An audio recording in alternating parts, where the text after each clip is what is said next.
야담과 옛날 이야기. 오늘은 조선시대 스캔들의 중심에 서 있었던 의녀의 이야기입니다. 관비 신분이었던 의녀들은 내의원 역할을 했기 때문에 양반들의 선망의 대상이었습니다. 아리따운 의녀들은 양반들이 첩으로 들이기 위해 기존 여종들을 내보낼 정도였답니다. 미모의 의녀 백이는 한 양반의 눈에 들어오면서 아찔한 인생을 살게 되는데요. 1시간 동안 백이의 욕망 가득한 여정으로 떠나보세요. 구독과 좋아요, 알림 설정도 잊지 말고 꾹 눌러주세요.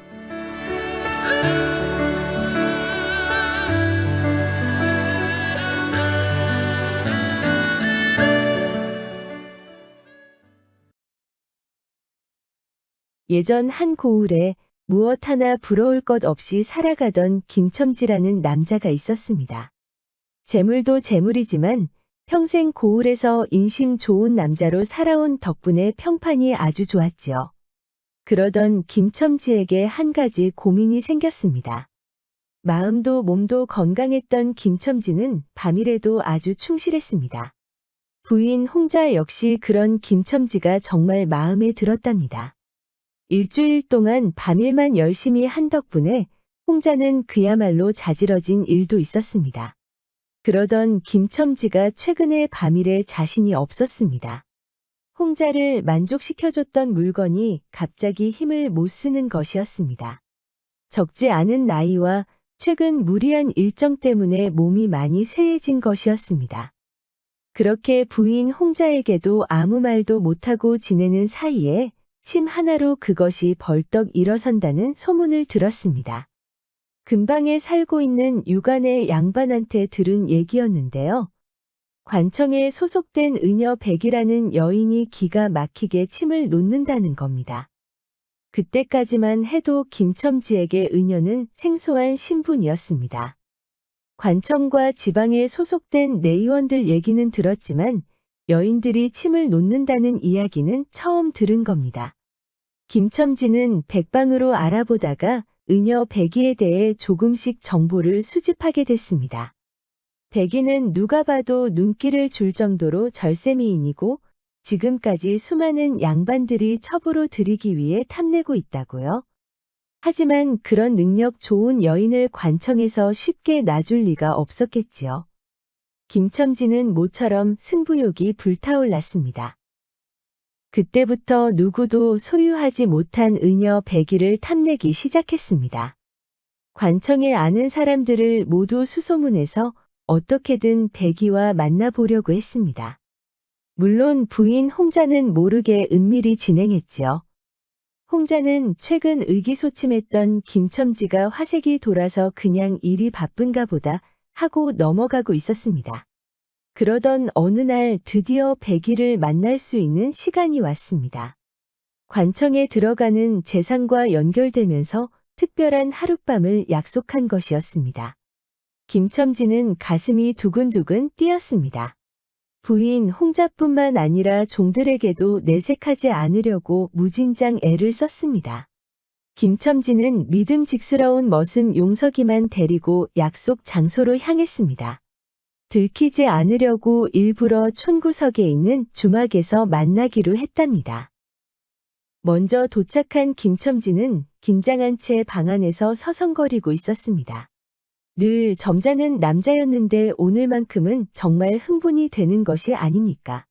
머슴 용석이도 그렇게 미인이라는 의녀의 얼굴을 본다고 생각하니 괜히 들떠 있었습니다. 약속 시간이 되자 의녀 백이가 드디어 나타났습니다. 쓰개 치마를 쓰고 나타난 백이는 얼굴을 철저히 가린 채 방으로 들어갔습니다. 그녀 양옆에는 의문의 사내 두 사람이 있었는데 용석이는 생경한 분위기에 뒤로 물러섰지요. 백이가 들어와 쓰개 치마를 벗자 김첨지는 입을 딱 벌렸습니다. 얼굴이 예쁘다는 말만 들었는데 완전히 선녀가 하늘에서 내려온 것 같았습니다. 처음 뵙겠습니다.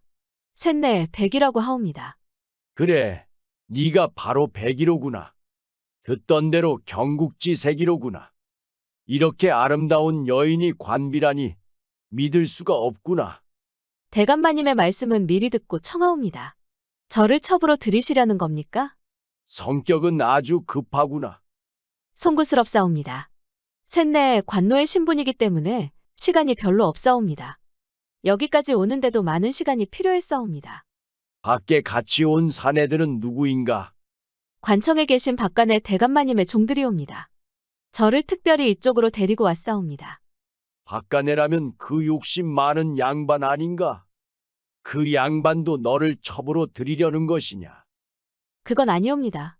한참 동안 생각하던 김첨지가 무릎을 치며 웃는 것이었습니다. 박간의 부인이 좀 고지식하지. 그 양반도 고집이 만만치 않지만 너를 첩으로 들이는 건 그리 쉬운 일이 아닐게다. 박간의 마님 부친도 관청에 있지 않았사옵니까? 임금의 외척과 아는 사이라는 말도 있사옵니다. 김첨지는 감탄했습니다. 잠시 백이를 멍하고 바라보더니 시익하고 웃는 것이었습니다. 보면 볼수록 탐이 나는구나. 사람의 몸뿐만 아니라 마음도 꿰뚫어 보는 것이 아니냐. 과찬이시옵니다. 박간의 대감마님이 여기까지 연결시켜 주신 것을 보면 결단을 끝내신 것으로 보이옵니다. 김첨지는 고개를 끄덕였습니다. 그동안 백이를 찾는다고 소비한 시간이 헛된 것이 아니었습니다. 김첨지가 알기로는 박간애가 영향력이 가장 강하지만 부인 때문에 백이를 첩으로 들이지는 못하는 것이었습니다. 그러는 동안의 다른 양반댁에서 백이를 첩으로 들이려고 하자 가장 평판이 좋은 김첨지에게 소개하기로 결정한 것이었습니다. 아마 박간애는 관청에 있는 대부분의 사람과 합의를 끝냈을 겁니다. 김첨지는 기분이 좋았습니다. 아주 순탄하게 백이를 첩으로 들일 수 있었지요. 그런데 확인하고 싶은 것이 하나 있다. 말씀하소서.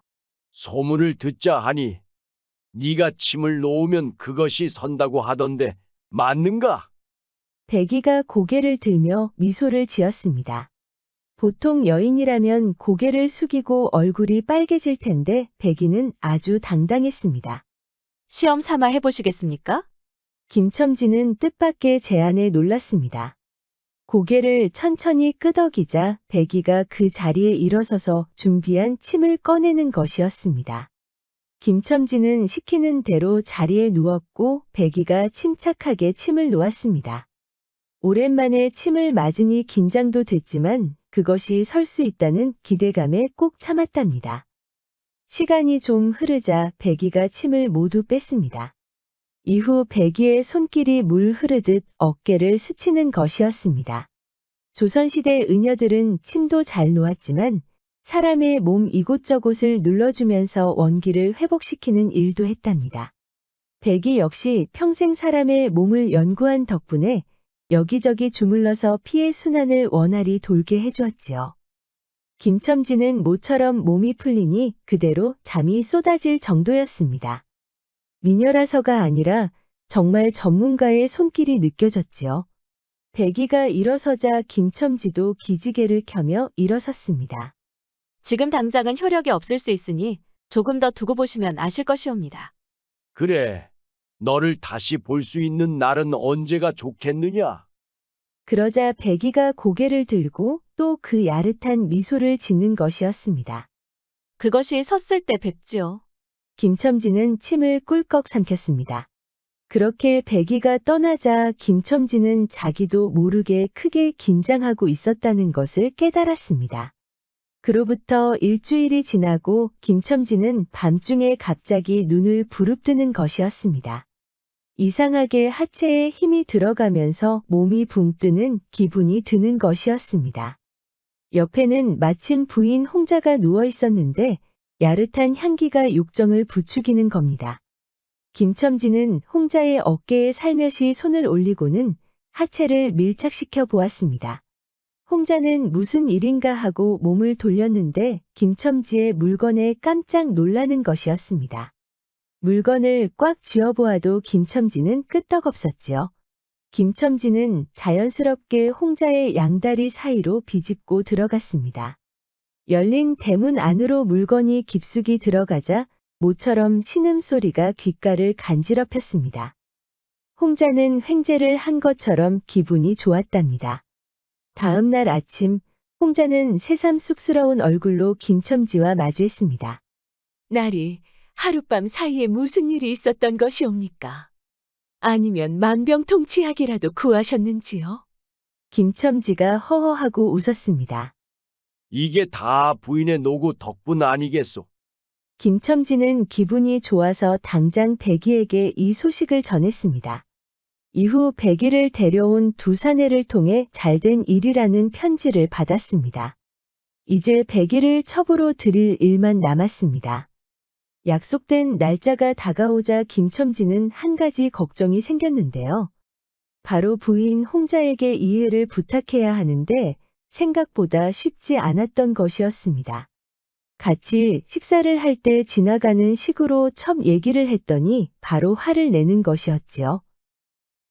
그래서 어쩔 수 없이 멋은 용석이를 통해 은여 백이 얘기를 흘렸답니다.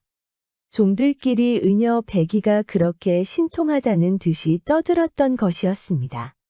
특히 홍자는 그것이 벌떡 일어선다는 말을 듣고는 솔깃했던 겁니다.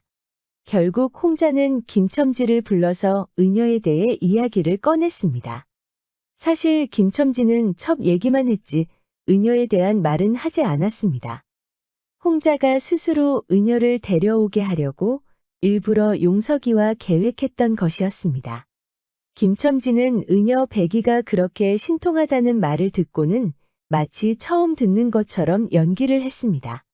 홍자는 은여가 그렇게 침을 잘 놓는다고 하니 집으로 들이는 것을 허락했습니다. 김첨지는 이미 은여 백이와 연락할 방법이 있었으면서 한번 알아보겠다고 하고는 씩 하고 웃는 것이었습니다. 그렇게 은여 백이를 첩으로 들일 줄 알았는데 생각지 못한 문제가 또 하나 생겼습니다. 백이가 관비 출신이기 때문에 대신에 여종 한 명을 보내야 했던 것이지요. 이 문제는 자연스럽게 종들 사이로 퍼졌습니다. 다들 김첨지 집에서 정이 든 사람들이라서 선뜻 나서는 사람이 없었습니다. 그때 옥주라는 여종이 김첨지를 뵙겠다고 나섰습니다. 옥주는 평소에 씩씩하고 노래도 잘 불러서 김첨지뿐만 아니라 부인 홍자도 아끼는 여종이었습니다. 대감마님, 쇳내가 관비가 되겠사옵니다. 네가 말이냐? 너는 식솔들 중에서 가장 아끼는 아이가 아니더냐? 이런 일을 대비해서 저 같은 충성스러운 여종이 있는 게 아니겠습니까? 김첨지는 새삼 옥주에게 감탄하고 말았습니다. 평소 옥주를 아끼는 이유는 여종들 중에서 가장 일을 잘한 것도 있었지만 종답지 않게 현명한 처사를 자주 보여줬기 때문이었지요. 이참에 관청 구경도 하고 얼마나 좋습니까? 저를 보내주소서. 소식을 들은 부인 홍자는 눈물을 흘렸습니다. 옥주야, 조금만 기다리거라. 내가 곧 손을 써서 널 다시 데리고 오겠느니라. 절 이렇게 아껴주시니 정말 황공하옵니다, 마님. 그날 바로 옥주는 종들과 헤어지기 위해 이별의 식사를 했지요. 다들 슬펐지만 특히 머슴 용석이는 말도 제대로 잊지 못할 정도로 서운했습니다. 어떻게 나한테 한마디 상의도 없이 그런 결정을 내릴 수 있는 거야? 네가 날 왜 걱정하니? 쓸데없는 소리 하지 말고 마님이나 잘 보필해. 두 사람은 어릴 때부터 친한 친구였습니다. 용석이는 내심 옥주를 좋아했는데 그게 짝사랑인지 본인도 헷갈렸습니다. 옥주가 해맑게 웃고 있으면 괜스레 마음이 평온해지면서도 연모하는 것이 아닌가 했지요. 그렇게 옥주는 떠나고 은여 백이가 첩으로 들어왔습니다. 종들은 상상 이상으로 절세미인이 들어오자 모두들 입을 딱 벌렸지요. 놀란 사람은 부인 홍자도 마찬가지였습니다. 사실 백이는 노비가 아니라 왕후로 보일 정도였습니다. 눈빛뿐만 아니라 그 백옥 같은 피부에서 귀티가 흘렀지요. 옥주를 떠나보낸 용석이도 침을 꿀꺽 삼켰습니다. 김첨지를 따라갔을 때는 쓰개치마를 입었고 그것도 어두운 밤이라서 제대로 보지 못했던 것이었습니다. 그렇습니다. 김첨지 집에 있는 모든 머슴들이 은여 백이한테 홀딱 반한 것이었습니다. 용석이는 그날부터 백이 얼굴만 떠올라서 잠도 이룰 수가 없었답니다. 홍자는 머슴들 사이에서도 백이 얘기가 계속 나오니 마음이 편치 않았지요. 김첨지 몸을 생각해서 큰 결단을 내린 것이었는데 생각보다 백이의 영향력이 커진 것이었습니다. 그래도 백이도 눈치가 있는지 김첨지가 따로 말하지 않으면 방에서 다소곳이 기다리고 있었고 종들에게도 친절히 대했습니다. 그렇게 한 달이 지나니 종들은 모두 백이를 인심 좋은 사람으로 여기고 있었답니다. 조선시대 은여들이 첩으로 들어가면 바로 양민이 될 수 있었습니다. 그러니 아리따운 은여들이라면 당연히 양반댁의 첩으로 들어가고 싶었겠지요. 하지만 부인 홍자는 달랐습니다. 최근 김첨지 곁에 가장 오래 있는 사람이 바로 백이니까요. 그러던 어느 날 기분 나쁘게 어두운 밤이 다가왔습니다. 오늘도 어김없이 김첨지가 백이에게 침을 맞고 있었습니다. 김첨지는 침을 맞는 것도 좋았지만 그 부드러운 손길로 어깨와 등을 주물러주는 것이 정말 좋았답니다. 백이야, 네가 주물러주면 그 다음 날에 몸이 날아갈 정도로 기분이 좋단다. 너만이 아는 비법이라도 있는 것이냐? 저는 그저 다른 의녀들처럼 의학과 학문에 매진한 것뿐이옵니다. 저에게 특별히 비법 같은 것은 없사옵니다. 백이야, 너는 이제 어엿한 내 부인이다. 다른 사람들이라면 모르겠지만 네 앞에서까지 그렇게 겸손해질 필요는 없단다. 황공하옵니다, 대감마님. 그럼 마무리로 침을 더 놓아드리겠습니다. 아까 침을 다 놓은 것이 아니더냐? 이번에는 피의 순환을 원활히 도와주는 침이옵니다. 맞고 나시면 내일 아침에 가뿐히 일어날 것이옵니다. 오냐, 그래. 아주 고맙구나. 백이가 침을 모두 놓고 밖으로 나오는데 화들짝 놀랐습니다. 부인 홍자가 덤덤한 표정으로 서 있는 것이 아닙니까? 백이는 기척이 없어서 귀신이라도 나타난 줄 알았습니다. 마님, 밤이 깊었사온데 어인일로 오셨사옵니까? 백이야, 언제쯤이면 집을 나갈 생각이냐? 어인 말씀이옵니까? 너처럼 어여쁜 의녀가 첩으로만 지낼 수는 없지 않겠느냐? 어디 미리 알아둔 낭군이라도 있느냐? 백이는 당황스러워서 입을 다물었습니다. 대신에 홍자의 의중을 다시 한번 확인하고 싶어서 얼굴을 빤히 쳐다봤지요. 역시 예상대로 홍자는 백이가 이 집에서 나가길 바라는 것이었습니다. 염려하지 마소서. 대감마님 아니만 보장된다면 어디든 갈 수 있사옵니다. 홍자의 눈꼬리가 슬쩍 올라갔습니다. 생각보다 백이의 대처 능력이 좋았던 것이지요. 듣던 대로 눈치가 참 빠르구나. 웬만하면 종들의 사산일에는 왈가왈부하지 않는다만 너는 특별히 신경이 쓰이는구나. 황공하옵니다, 마님. 너는 참 눈치도 없구나. 무슨 말씀이옵니까, 마님? 용석이가 최근에 네 이야기를 아주 많이 한단다. 자는 중에도 네 자태에 대해 이야기했다가 여종들한테 꾸지람도 받았다는데 모르느냐. 백이는 침을 꿀꺽 삼켰습니다. 금시초문이옵니다. 홍자가 가볍게 혀를 찼습니다. 누가 봐도 연기를 하는 것이었지만 백이는 잠자코 들을 수밖에 없었지요. 홍자가 백이의 손을 꼭 잡았습니다. 말만 하거라. 용석이에게 마음만 있다면 내가 언제든지 노잣돈을 줄 테니. 백이는 눈이 휘둥그레졌습니다. 쇳내는 용석이라는 남자의 얼굴도 모르옵니다. 얼굴도 모르는 머슴과 어디를 간단 말씀이옵니까?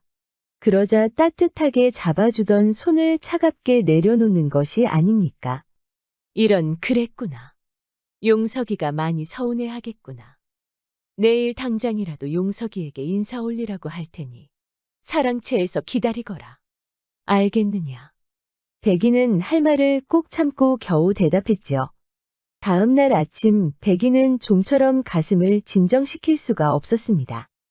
이 일을 김첨지에게 말하고 싶었지만 부인 홍자의 보복이 더 두려웠던 겁니다.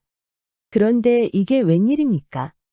김첨지 방에서 나온 한 머슴이 놀라서 소리를 지르는 것이 아닙니까? 대체 무슨 소란인데 이러느냐? 부인 홍자가 나오자 머슴이 한 말이 정말 놀라웠습니다. 김첨지 몸이 완전히 굳어서 일어나지 못한다는 겁니다. 그러자 기다렸다는 듯이 홍자가 백이를 노려보는 것이었습니다. 어제 침을 놓은 것이 바로 백이, 네가 아니더냐? 백이는 깜짝 놀라서 뒤로 물러섰습니다. 당장이라도 홍자 주변에 있던 머슴들이 백이를 끌어내릴 것 같았지요. 대체 김첨지에게는 무슨 일이 있었던 걸까요? 야담과 옛날 이야기, 은여 백이의 여정을 계속 지켜봐 주세요. 은여 백이의 이야기가 계속 이어지겠습니다.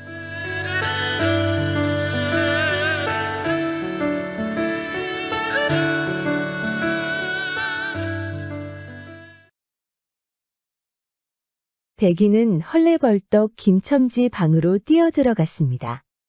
머슴이 말한 대로 몸이 굳어서 움직이지 못하고 있었습니다. 개슴츠레 눈을 뜬 김첨지는 입도 제대로 벌리지 못하고 있었지요. 대감마님, 이게 대관절 무슨 일이옵니까? 그러자 부인 홍자가 냅다 소리를 지르는 것이었습니다. 인연! 하루 종일 날이 와 있었던 것이 인연인데 무슨 말을 하는 것이냐? 홍자의 노기는 대단했습니다. 아무리 봐도 홍자가 이 일을 부추기는 것 같았지요. 여봐라! 인연을 당장 곡창에 가두거라. 머슴들은 모두 머뭇거렸습니다. 그들도 백이가 이런 짓을 한다는 건 상상도 하지 못했으니까요. 뭐들 하는 게야? 어서 전연을 당장 곡창에 가두지 않고. 머슴들은 어쩔 수 없이 백이를 곡창으로 데려갔습니다. 다들 강제로 백이를 끌고 갈 생각은 없었습니다. 백이의 성품을 아주 잘 알고 있었으니까요. 경황이 없던 백이는 자세를 바로잡더니 당당하게 걸어나갔습니다. 홍자는 그런 태도에 백이가 또 마음에 들지 않았지요. 날이 저물어도 김첨지는 차도가 없었습니다. 지방 의원 말로는 독성에 의한 마비 증상이라는 겁니다. 마님, 얘기 들으셨사옵니까? 대감마님이 중독되셨다고 하옵니다. 여종 민자가 몰래 백이에게 전해주는 것이었습니다. 중독이라고? 그럼 더 말이 안 되지 않느냐? 나는 침만 놓아 주었는데 어찌 나의 짓이라고 한단 말이냐? 그러게 말이옵니다. 아무리 봐도 마나님께서 한 짓인 것 같사옵니다. 그런데 너는 어찌 이곳으로 왔느냐? 이러다가 들키면 어쩌려고 그러느냐? 그러자 여종 민자가 활짝 웃었습니다. 저는 마님 편이옵니다. 제가 이곳에 그리 오래 있지 않았지만 누가 좋은 사람이고 나쁜 사람인지 그 정도는 알 수 있사옵니다. 그러지 말고 네 자리로 돌아가거라. 이러다 너까지 곡창에 들어오려면 어쩌려고. 걱정하지 마시옵소서. 제가 잘 알아보고 무슨 일이 있는지 상세히 알려드리겠사옵니다. 민자가 후다닥 사라지는 것이었습니다. 그러지 말거라. 괜히 너만 다친다. 백이는 그날 음식을 입에도 대지 못했습니다. 잠도 한숨도 못 자고 있었지요. 그렇게 나흘이 지나니 백이도 지쳐서 겨우 죽을 떠먹을 정도였습니다. 김첨지는 점점 몸이 나아졌지만 여전히 말도 제대로 못할 정도였답니다. 그러던 어느 날 곡창 문이 열려서 백이는 흠칫 뒤로 물러났습니다. 바로 부인 홍자가 들어오는 것이 아닙니까? 더 놀라운 건 홍자가 태연하게 미소를 짓는 것이었습니다. 날 많이 원망했느냐? 어쩐 일로 오셨사옵니까? 아무리 말씀하셔도 저는 대감마님을 중독시킨 일이 없사옵니다. 알고 있다. 백이는 깜짝 놀랄 수밖에 없었습니다. 이유야 어찌됐든 나리 옆을 계속 지킨 사람은 네가 아니더냐. 네가 이렇게 버티면 나도 널 도와줄 수가 없다. 대체 저에게 무슨 말을 듣고 싶어서 이러시는 것이옵니까? 떠나거라. 백이는 이제 알 수 있었습니다. 부인 홍자는 자기보다 잘난 여인은 절대 봐주지 않는 사람이었죠. 백이는 뒤늦게 후회했습니다. 박간의 부인의 이야기를 전해 들었던 바로는 김첨지 부인이 아량이 넓어서 첩으로 들어가도 크게 후회할 일은 없었다는 겁니다. 역시 돈 많은 양반댁 말은 믿으면 안 되는 것이었을까요? 백이는 한숨을 크게 쉬었습니다. 그냥 제 발로 나가면 되겠사옵니까? 아니지. 너 혼자 나가면 다들 도망쳤다고 수근거릴 게 아니냐. 그럼 어쩌라는 말씀이옵니까? 너는 내 말을 전부 믿지 못하겠지만 용석이만큼은 진심이었다. 용석이는 널 정말로 좋아한단다. 백이는 어쩔 수 없이 용석이라는 머슴과 떠난다고 대답했습니다. 억울했지만 이 상황을 타개할 방법이 도무지 보이지 않았지요. 백이는 그냥 부인 홍자에게 벗어나고 싶었습니다. 다음 날 백이는 용석이와 함께 아직 말도 제대로 못하는 김첨지에게 인사를 드리고 집을 나섰습니다. 용석이는 백이라는 아름다운 여인과 산다고 하니 정말 신이 났지요. 그런데 이상한 일이었습니다. 용석이는 부인 홍자의 분부대로 먼 지방으로 떠나 살아보려고 했습니다. 노잣돈도 충분히 줬고 시간이 지나면 추가로 돈을 주겠다고 약속도 했지요. 백이는 용석이의 그런 계획에 대해 전혀 궁금해하지 않았습니다. 오히려 말을 타고 어디론가 향하는 것이 아닙니까? 부인, 마님이 지방에 미리 알아놓은 집이 있소이다. 일단 주막에서 하룻밤 쉬고 가는 것이 좋겠소. 백이는 대답하지 않고 주막으로 향했지요. 그런데 부인, 아까는 어디로 그렇게 가는 것이었소? 그래도 그렇지, 이 낭군님한테는 목적지를 말해야 하지 않겠소? 누가 낭군이라는 겁니까? 뭐라고 하였소? 백이는 차가운 눈빛으로 용석이를 바라보았습니다. 오해하지 마시지요. 그대는 서방님이 아니라 잠시 저희 도피를 돕는 사람에 불과하오. 백이의 태도는 완전히 다른 사람이었습니다. 김첨지 집에서 보여줬던 그 따스한 미소는 온데간데 없었습니다. 내일이면 저희 낭군님이 오시니 그대는 가던 길을 가면 되는 것이오. 백이는 정자세로 있었습니다. 그 모습이 너무 위험이 넘쳐서 용석이는 눈만 깜빡거렸습니다. 대체 그게 무슨 말이요? 낭군님이 오시다니? 내가 말고 다른 사람이 온다는 거요. 백이가 대답을 하지 않자 용석이는 시익하고 웃었습니다. 마음고생을 너무해서 실성을 하였구먼. 염려하지 말아요. 마님이 미리 알아뒀다고 하지만 그 근방에 농사할 자리를 제가 또 알아봤다는 거 아니겠소. 백이는 듣는 둥 마는 둥 여전히 차가운 표정을 짓고 있었습니다. 내 얘기 듣고 있어? 내가 감히 관청에서 의녀까지 한 사람에게 거짓을 구하겠소? 이름이 용석이라고 하였습니까? 갑자기 내 이름을 왜 묻는 거요? 그 이름은 누가 지어준 것이오? 당연히 대감마님이 지어준 것이지요.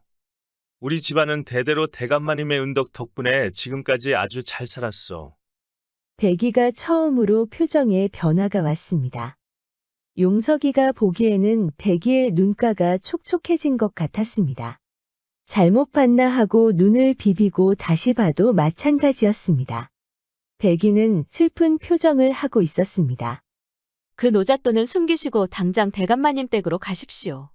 종 문서를 훔치든 해서 도로 가져오시오. 그리고 불태우시고 말씀하신 그곳으로 떠나 사십시오. 용석이는 도무지 백이의 마음을 종잡을 수가 없었습니다. 종문서는 또 무슨 말이요? 마님께서 다 약조를 하셨습니다. 첩으로 들어오셨으니 당연히 양민이 되신 것이고 저 또한 혼례를 곧 올릴 테니 양민이 되는 것이지요. 답답한 소리 그만하십시오. 우리가 혼례를 올린다고 해도 자식들은 여전히 노비가 되는 것입니다. 그대의 종문서는 여전히 살아있어. 그대가 마님이라고 부르는 사람이 면전 앞에서 기만을 했단 말이오. 용석이는 깜짝 놀랐습니다. 그게 무슨 말이요? 왜 그런 거짓을 말하는 거요? 마님이 무슨 이유로 종문서를 그대로 둔다는 거요? 종문서를 그대 앞에서 태우기라도 했소? 이미 날 죄인 취급하였는데 그런 자와 도망친 그대는 무사할 것 같소? 용석이는 잠시 할 말을 잃었습니다. 백이는 용석과 사적인 이야기는 할 마음이 전혀 없어 보였습니다. 생각해보니 홍자가 약속한 것은 집과 돈뿐이었습니다. 종 문서를 그대로 뒀다면 백이와 용석이를 한꺼번에 죄인으로 취급해도 이상할 게 전혀 없었습니다. 용석이는 자기 할 말만 하고 침묵하는 백이가 괜히 미워 보였습니다. 눈도 쳐다보지 않고 있으니 이대로 떠나도 그냥 가만히 있을 것 같았지요. 그래서 지금 나와 함께 가지 못한다는 것이요? 아까도 말하지 않았습니까? 내일이면 저희 낭구님이 오신다고. 그래, 좋소이다. 어디 이번에는 그대 낭군님이 누군지 좀 들어보십시다. 그러자 볏짚처럼 차갑기만 했던 백이가 가볍게 눈길을 주는 것이었습니다. 모르시는 것이 좋습니다. 그대가 안다고 해도 상관은 없지만 알려줄 이유도 없고 마음도 없습니다. 용석이는 콧방귀를 뀌었습니다. 은혁께서 얼마나 잘났는지 다 압니다만 그래도 혼례를 올린다고 평생 모신 대감마님 곁을 떠난 사람인데 알 자격은 충분하지 않소. 백이 얘기는 이렇습니다. 백이는 어릴 때부터 사람의 몸에 관심이 많아 그 누구 못지않게 학문에 매진했습니다. 침 하나 놓는 것으로 사람이 완치되는 것을 보고 많이 신기했지요. 그래서 내의원들만 보면 많이 부러웠답니다. 백이가 한참 공부할 때는 관청에 소속되고 싶어서 매일 소원을 빌 정도였습니다.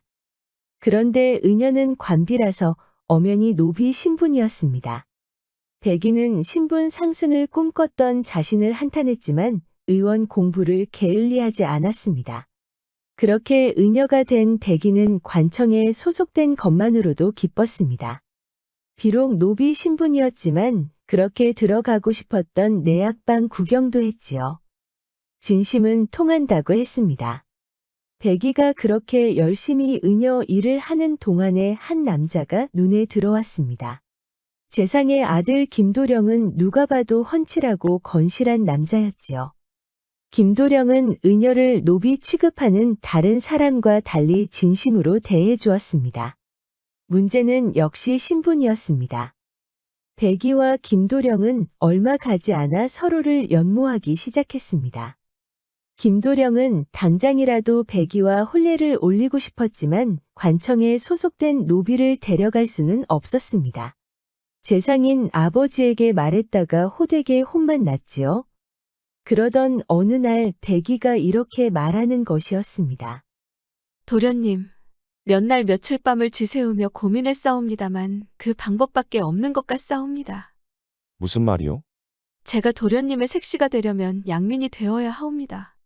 그러려면 제가 양반댁에 첩으로 들어가야 하옵니다. 김도령은 질색한 얼굴을 하고는 바로 고개를 돌려버렸습니다. 그게 대관절 무슨 말이요? 내가 어떻게든 아버지에게 허락을 받아낼 테니 그런 말은 다시는 꺼내지 마시오. 아버님은 절대 허락하지 않을 것이옵니다. 그래서 첩으로 들어가서 뭘 어쩌겠다는 것이오? 제가 미리 알아둔 분이 있사옵니다. 평판이 가장 좋은 분이라고 들었사옵니다. 듣기로는 그댁 마님께서도 온순한 분이라서 종들 사이에서도 공경하는 분위기라 하옵니다. 설마 내가 생각하는 그것은 아니라고 말해주시오. 맞사옵니다. 저는 그 양반댁 첩으로 들어간 다음에 도망쳐 나오려고 하옵니다. 그러다가 변이라도 당하면 어쩌려고 그러시오. 그러니 도련님께서 저를 도와주셔야 하옵니다. 제가 알려드린 그 시간에 맞춰 절 데리러 와주소서. 뭘 대체 어쩌려고 그러는 것이오? 염려하지 마십시오. 이번에는 절 믿고 맡겨주시면 됩니다. 이후 백이는 평소에 잘 알던 재상의 여종과 연통을 주고받고 있었습니다. 그 여종은 김첨지의 식솔들을 천천히 알아보고 있었지요. 다행히도 그 중에 가장 현명한 여종 옥주를 알게 됐습니다. 일만 잘하는 것이 아니라 노래도 잘 불러서 김첨지와 부인 홍자도 아끼던 바로 그 여종이었습니다. 백이는 재상의 여종을 통해 옥주를 은밀히 만났습니다. 그러니까 저보고 관청으로 들어가라는 말씀입니까? 대신에 원하는 재물을 드리겠소. 그 정도라면 평생 가난 없이 살 수 있을 것이오. 옥주는 생각할 시간이 필요했습니다. 백이의 제안이 솔깃했지만 평생 김첨지 댁에 살면서 정도 많이 들었기 때문이었습니다. 특히 자신을 좋아해주는 용석이가 마음에 걸렸지요. 용석이는 둔한 남자였지만 순수한 그 마음에 절로 흐뭇해졌습니다. 용석이도 눈치를 챘는지 얼굴이 바로 홍당무가 됐습니다. 용석이는 오늘도 그 늠름한 몸으로 땔감을 짊어지고 왔습니다. 옥주의 표정이 오늘따라 침울해 보이니 용석이도 마음이 불편했습니다. 결국 옥주는 백이의 제안을 받기로 결정했습니다. 용석이를 떠나는 것이 마음 아팠지만 가족만이라도 노비 생활에서 벗어나게 해주고 싶었지요. 백이에게 약속받은 재물을 받으면 농장 하나를 구해서 가족과 함께 부러울 것 없이 살 생각이었습니다. 이야기를 모두 들은 용석은 어안이 벙벙했습니다. 그러니까 지금 옥주도 날 좋아했다 이 말씀입니까? 백이가 눈을 깜빡거리는 것이었습니다. 난 그렇게 말한 적 없소. 그런 식으로 말하지 않았습니까? 제가 마음에 걸려서 떠나는 것을 망설였다고 말입니다. 그게 그대라는 것은 확실하지 않소. 그러자 용석이 호탕하게 웃는 것이 아닙니까? 그렇게 능청을 떨더니 역시 지도 나를 좋아했구먼. 백이는 한심하다는 듯이 용석이를 바라보고 있었습니다. 이보시오. 지금 그런 일로 기뻐할 때가 아니오. 그 노잣돈은 얼른 숨기고 어서 나리떼게나 가보라고 하지 않았소. 이미 사랑에 눈이 먼 용석이는 백이가 하는 말이 귀에도 들어오지 않았습니다. 내가 이러고 있을 때가 아니지. 당장 옥주를 찾아가야지. 이렇게 한심한 사람 같으니 지금 관비로 있는 옥주를 어떻게 만난단 말이오. 내 말 안 들리시오? 그대가 평생 떠받든 마님께서 속였단 말이오. 정말 고맙소. 용석이가 백이의 손을 덥석 잡았습니다. 그대가 아니었다면 평생 옥주의 마음을 몰랐을 거 아니오. 백이는 한숨을 푹 쉬더니 고개를 절레절레 저었습니다. 용석이는 그날 밤에 옥주 생각에 잠이 오지 않았습니다. 다른 방에 누워있는 백이 역시 좀처럼 잠이 오지 않았지요. 도련님, 내일이 드디어 상봉의 날이군요. 다음 날 아침 용석이는 여전히 신이 나 있었습니다. 백이는 따로 식사하려고 했지만 손님들이 뒤섞이는 주막 분위기로는 그럴 수가 없었지요. 백이는 싱글벙글한 용석이 앞에서 침착하게 밥 한 수저를 뜨고 있었습니다. 왜 그렇게 힘이 없어? 백이가 두 수저 뜨는 동안에 용석이는 밥 한 끼를 다 먹어 치워버렸습니다. 입맛도 참 잘 도는가 봅니다. 당연한 거 아니겠어? 용석이가 소매를 벗더니 우람한 근육을 보여주는 것이었습니다. 백이는 어이가 없어서 웃어버렸지요. 그때 웬 사내들이 주막에 들어왔습니다. 여기 백이라는 의녀가 누구시오? 백이는 기대했던 김도령이 찾아왔다고 믿고 벌떡 일어섰습니다. 제가 백이라고 하옵니다. 그런데 이게 웬일입니까? 김도령이 보내서 온 줄 알았던 사내들이 백이를 강제로 끌고 가는 것이 아닙니까? 사람들은 겁이 나서 모두 물러섰고 용석이는 나섰다가 복부를 얻어맞고 그대로 쓰러져 버렸습니다. 도대체 이 사내들은 누구일까요? 약속했던 김도령에게는 무슨 일이 있었던 것일까요? 의녀 백이의 여정을 계속 지켜봐 주세요. 야담과 옛날 이야기, 의녀 백이의 이야기가 계속 이어지겠습니다.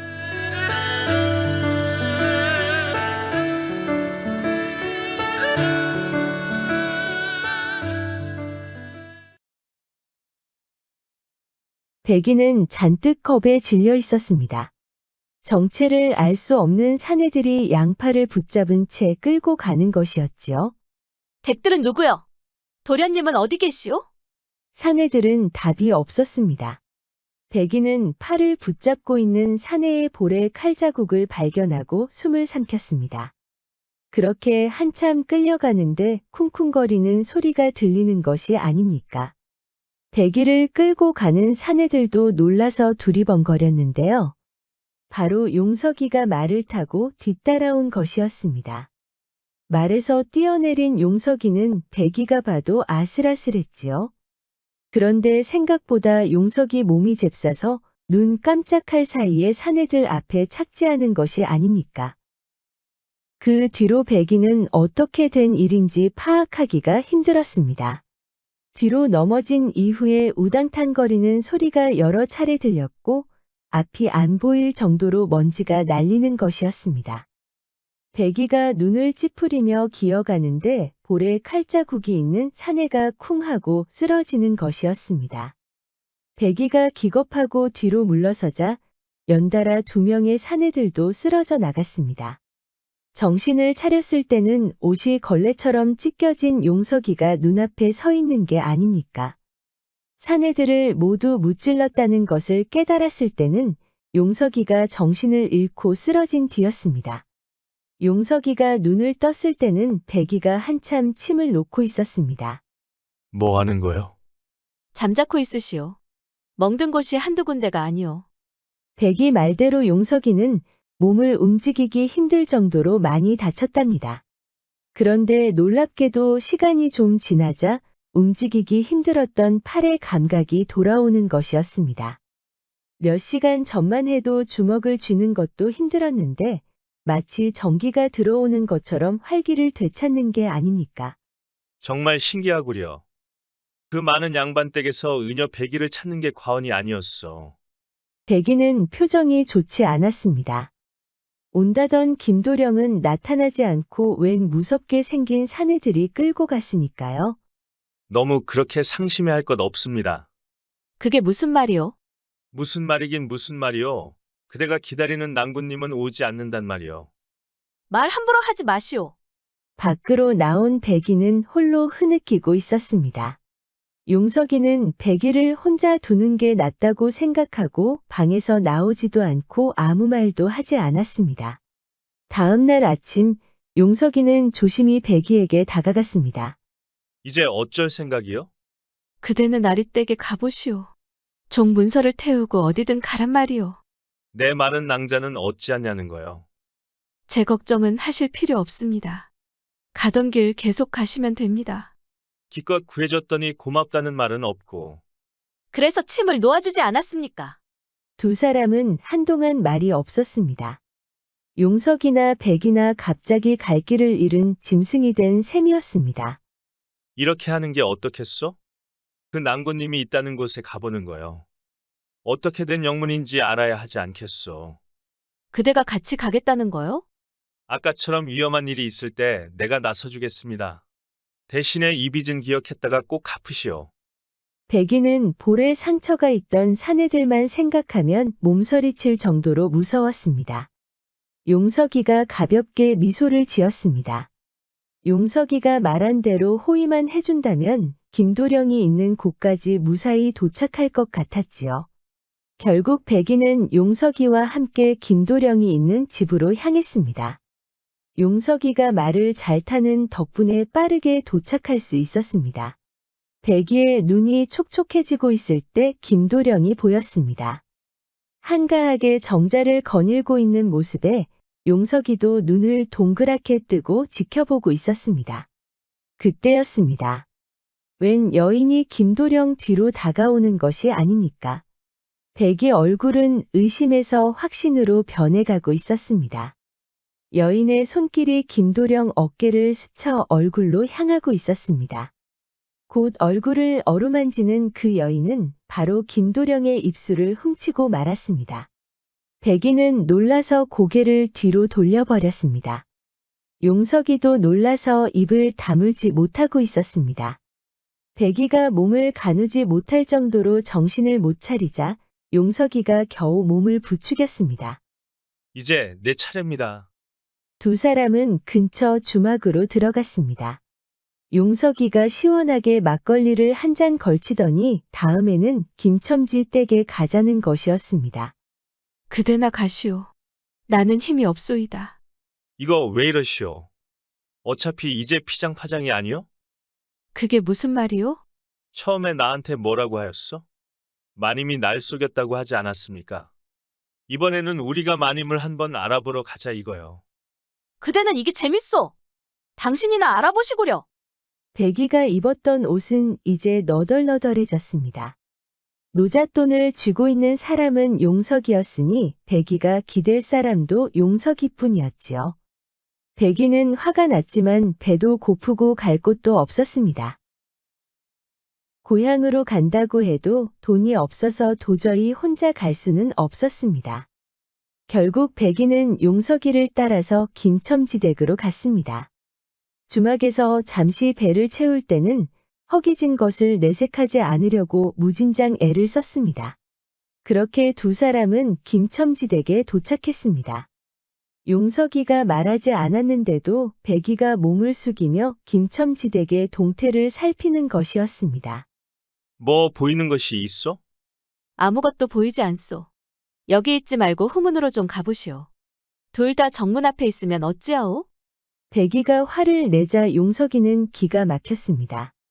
아니, 얼마 전까지만 해도 함께 오는 건 말도 안 되는 것처럼 큰 소리 치더니. 백이는 듣지도 않고 빨리 후문으로 가라고 재촉했습니다. 용석이는 콧방귀를 뀌며 후문으로 갔습니다. 어느 정도 시간이 지나자 부인 홍자가 후문으로 나왔습니다. 후문 앞에는 큰 나무가 한 그루 있는데 안쪽으로 들어가면 그늘이 커서 지나가는 사람들에게도 잘 안 보이는 곳이었지요. 그런데 이게 웬일입니까? 지켜보던 용석이의 눈이 휘둥그레졌습니다. 부인 홍자가 나무 앞에 서 있는데 김첨지 댁 여종 옥주가 나타난 것이 아닙니까? 아니, 쟤는 옥주 아니야? 관청에 있어야 할 얘가 왜 여기 있는 거야? 대체 일이 어떻게 돌아가고 있는 거야? 그러는 동안의 백이는 눈을 부릅뜨고 정문을 주시하고 있었습니다. 김첨지가 건강한 모습으로 정문을 열고 나오는 것이었습니다. 백이는 간절한 눈빛으로 김첨지의 발걸음까지 놓치지 않았지요. 그때 용석이가 백이의 어깨를 치는 것이었습니다. 깜짝 놀라지 않았습니까? 이게 대체 어찌된 영문인지 모르겠소. 뭘 받길래 그러는 것이오? 옥주 말이요. 내가 방금 옥주를 봤단 말이요. 백이도 놀라서 눈이 휘둥그레졌습니다. 사람을 잘못 본 것 아니오?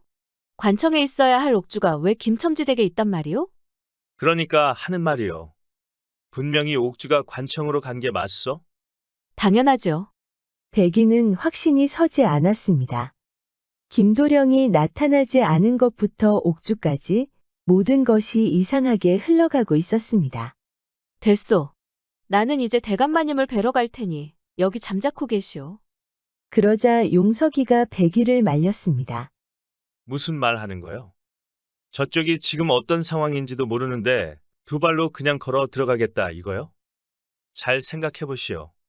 아무래도 우리 둘 다 크게 속은 것 같소. 저쪽 눈에 띄었다가 뼈도 못 추릴 거라는 생각은 안 해봤어. 대감마님은 그렇지 않소. 어떻게 장담한단 말이요? 사실 그날 김첨지 몸을 마비시킨 건 백이었습니다. 백이는 그날 밤에 모든 일을 솔직하게 털어놓았습니다. 어릴 때부터 내의원이 되고 싶다는 꿈에 열심히 학문에 매진했고 관청에 들어가서 사랑하는 남자가 생겼다고요. 엄연히 노비였기 때문에 당연히 남자 집안에서는 반대했고 양민이 되기 위해 어쩔 수 없이 첩으로 들어왔다는 것까지 모두 얘기했답니다. 김첨지는 당연히 화부터 냈지요. 그렇지만 처음부터 김첨지의 평판을 확인하고 첩으로 들어왔다고 하자 서서히 고심하게 만들었습니다. 게다가 고향에 계신 부모님을 떳떳이 보고 싶다고 하니 김첨지는 그 소원을 안 들어줄 수가 없었습니다. 짐을 정말 잘 놓아서 좋았는데 이대로 떠나보내기가 정말 아쉽구나. 송구하옵니다 대감마님. 이 은혜 절대 잊지 않겠사옵니다. 허나 이대로 널 보내면 도망자 신세를 면치 못할 것이다. 부인이 널 계속 지켜보고 있었다. 알고 있느냐? 예, 알고 있었사옵니다. 그래. 너 정도 눈치라면 당연히 알았겠지. 부인이 평소에 온화한 사람이지만 질투심이 워낙 많아서 널 그냥 두지 않을 것이다. 내가 널 보내줘도 도망자라고 해코지할 것이 뻔하다. 그럼 관청에서 널 잡아들이려고 하겠지. 우리가 그렇게 아끼던 옥주도 난감할 것이야. 그럼 어찌하면 좋겠사옵니까? 부인이 널 떠나보내게 만들면 되겠구나. 그렇게 하려면 이 방법밖에 없겠구나. 김첨지는 백이한테 잠시 마비가 오는 약에 대해 들은 적이 있습니다. 다음 날 아침에 김첨지가 마비가 오면 당연히 백이에게 책임을 묻겠지만 그렇게 되면 관청에서도 알게 되지요. 그렇게 잘 나가던 백이가 김첨지의 첩으로 가자마자 침을 잘못 놨다고 하면 그 동네뿐만 아니라 관청에서도 시끄러울 겁니다. 홍자가 아무리 질투심이 많아도 집안까지 위험하게 둘 수는 없었습니다. 그래서 김첨지 계획대로 그냥 떠나게 만들었던 것이지요. 이야기를 들은 용석이는 놀랄 수밖에 없었습니다. 그럼 대감마님과 계획하고 나와 함께 나왔다는 말이요? 처음부터 그럴 생각은 없었소. 솔직히 말하면 나 혼자 내쫓을 것이라고 생각했는데 마나님이 그쪽까지 붙여서 내보낼 줄 몰랐소. 용석이는 기가 찼습니다. 그럼 옥주는 대체 저기 왜 있는 거요? 그건 나도 모르오. 그러니 대감마님께 직접 여쭤보자는 게 아니오. 아무리 그래도 무작정 들어가는 건 위험하오. 내가 먼저 어떻게 된 일인지 좀 살펴봐야겠습니다. 일단 두 사람은 어두울 때까지 기다리기로 했습니다. 용석이가 기회를 봐서 김첨지댁 머슴을 불러서 물어보려는 것이었습니다. 좀처럼 기회가 없었는데 시장에 나가는 머슴 한 명이 보였습니다. 이야기를 모두 듣고 온 용석이는 여전히 어찌된 영문인지 모르는 눈치였습니다. 듣기로는 옥주가 원해서 다시 돌아왔다고 하는데 말도 안 되는 소리요. 그건 나도 알지만 종들한테도 제대로 말하지 않는 것을 보니 분명히 뭔가 있어. 결국 용석이는 직접 옥주를 만나기로 했습니다. 머슴에게 미리 얘기해서 옥주를 밖으로 유인하기로 했지요. 다음 날 그 머슴은 계획대로 옥주를 밖으로 불렀습니다. 옥주가 웬만하면 밖으로 나가지 않는다고 하니 백이와 용석이는 더 의심스러웠습니다. 시장도 가지 않고 부엌도 잘 나오지 않는다는 것이었습니다. 이쯤 되면 홍자를 의심할 수 있었지만 종들 말로는 홍자도 뭔가 이상하다는 겁니다. 옥주를 조심스럽게 대하더라는 것이지요. 용석이는 옥주를 만날 일만 애타게 기다리고 있었습니다. 머슴이 유인해서 잠깐 밖으로 나오자 손을 덥석 잡고 끌고 나왔습니다. 옥주는 놀라서 소리를 지를 뻔했는데 용석이의 기세가 워낙 강렬해서 숨소리도 내지 못했지요. 더 놀라운 건 용석이 옆에 은여 백이가 있었던 겁니다. 너희 둘이 어떻게 여기에 함께 있는 것이야? 그건 내가 할 말이다, 옥주야. 너 대체 어떻게 된 것이냐? 관청에 있어야 할 네가 어떻게 대감마님 댁에 있냐고. 옥주는 당황했는지 우물쭈물하고 있었지요. 백이가 봐도 큰 죄라도 진 것처럼 보였습니다. 나 속 터져서 죽는 꼴 보고 싶지 않으면 어서 말해. 옥주 얘기는 이렇습니다. 백이의 제안을 받고 관청까지 갔지만 얼마 가지 않아 한 재상이 보자는 것이었습니다. 그 재상의 정체에 대해서는 높은 사람이라는 것 외에는 아무것도 알지 못했지요. 그 재상은 옥주가 백이에게 재물을 받고 대신 관청으로 왔다는 것까지 모든 것을 알고 있었습니다. 그러면서 옥주에게 노잣돈을 주면서 당장 김첨지 댁으로 떠나라고 했다는 겁니다. 옥주는 당황해서 그날 밤에 잠을 이루지 못했습니다. 이러다가 목숨이 위험해지는 건 아닌가 하고 겁이 났던 겁니다. 다음 날 아침에 옥주는 약속한 노잣돈을 받았습니다. 그런데 추가로 받은 재물이 백이가 약속한 재물보다 10배는 넘는 것이었습니다. 결국 옥주는 돈 욕심이 나서 시키는 대로 하기로 했지요. 그리고 그 재상의 정체에 대해서도 알게 됐습니다. 평소 발이 넓었던 옥주는 아는 사람들을 동원해서 관청에 소속된 재상들을 알 수 있었습니다. 그 재상은 바로 김도령 외척에 속해 있는 사람이었습니다. 얘기를 모두 들은 백이는 놀랄 수밖에 없었습니다. 그렇게 믿었던 김도령이 부모에게 모든 사실을 말해버렸고 외척에서 이 일을 정리했던 겁니다. 백이를 좋아했지만 도망친 종과 살 마음은 없었던 것이지요. 결국 김도령의 우유부단한 태도 때문에 백이만 고생했던 겁니다. 용석이도 김도령을 욕할 수밖에 없었지요. 게다가 돈 욕심이 나서 모두를 속이고 돌아온 옥주도 괘씸했습니다. 옥주가 재상에게 돈을 받고 돌아오자 김첨지뿐만 아니라 홍자도 조심스럽게 대하고 있었던 겁니다. 결국 백이와 용석이는 김첨지 댁을 나와 다시 주막으로 향했습니다.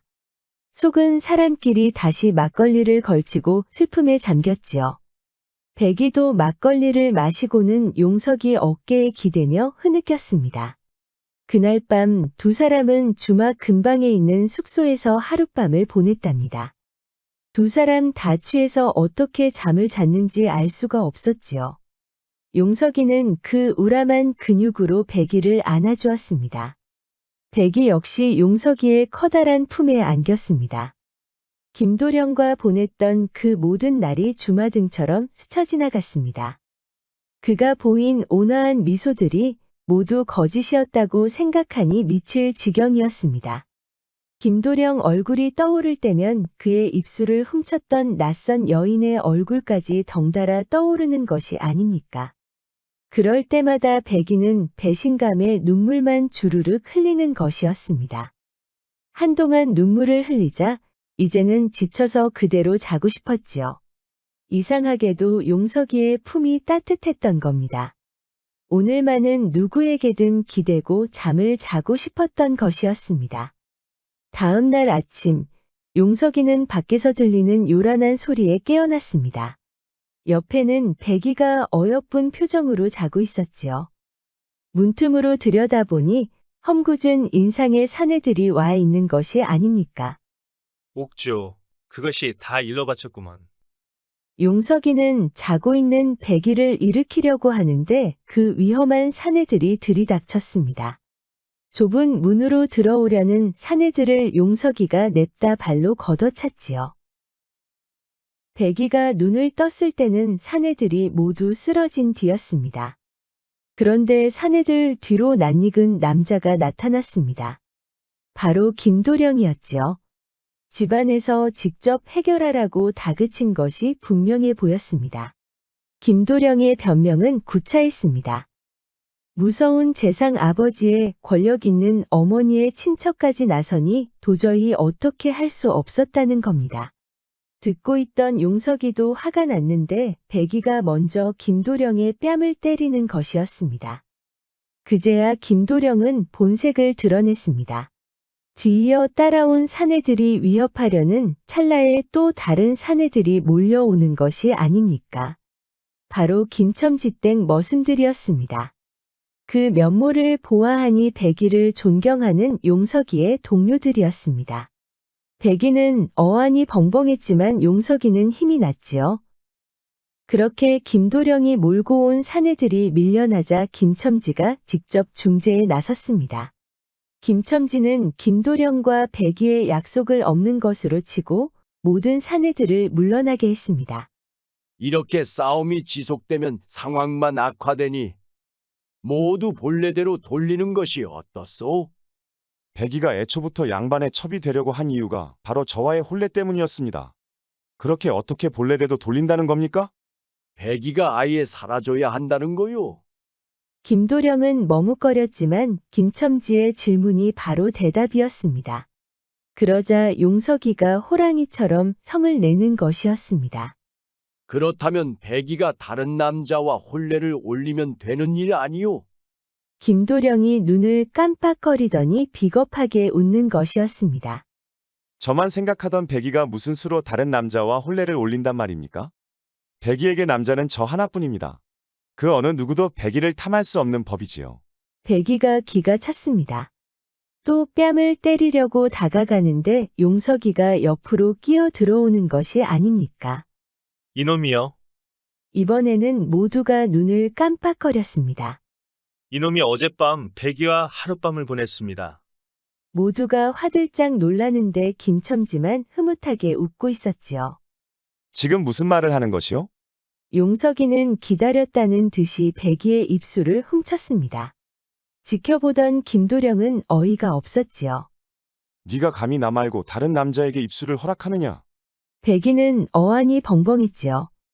용석이가 느닷없이 끼어든 것도 어이가 없는데 키스까지 하다니요. 하지만 김도령의 거만한 태도에 드디어 깨달았습니다. 지난 밤에 용석이와 보낸 하룻밤은 단순히 남녀 관계가 아닌 진정한 위로였다는 것을 말입니다. 그러자 백이가 용석이의 입술을 훔치더니 바로 김도령의 뺨을 때리는 것이었습니다. 적승개족이라는 옛말이 있습니다. 중국 당나라의 위고가 송나라 성에서 이인을 만나 주머니 속에 붉은 끈을 물으니 이것으로 남녀의 발목을 묶으면 비록 권수 집안이라도 혼인이 이루어진다는 뜻입니다. 도저히 이뤄질 것 같지 않았던 백이와 용석이는 이렇게 짝이 되어 행복하게 살았답니다.